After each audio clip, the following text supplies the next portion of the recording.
কোথাকার ডাক্তার? কিসের ডাক্তার উনি? গাইনোকোলজিস্ট? উনি ডক্টরেট করছেন।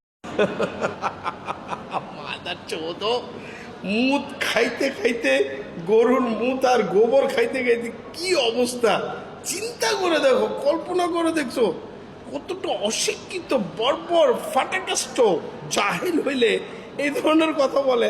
একজন ডক্টর আর ডাক্তারের মধ্যে ডিফারেন্স বুঝে না, ঠিক আছে?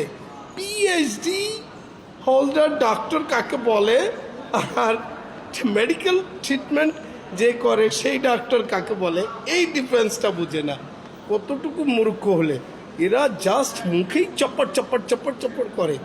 এদেরকে এই যে গত 2 দিনে যে ধৈর্য আলাইছে, এটা কিন্তু কেউই প্রকাশ করে না ভাই। দুনিয়ার মধ্যে একমাত্র চাপাবাজ এরা, এরা চাপার জোরে জীবিত আছে, চাপার জোরে, শুধু চাপার জোরে জীবিত।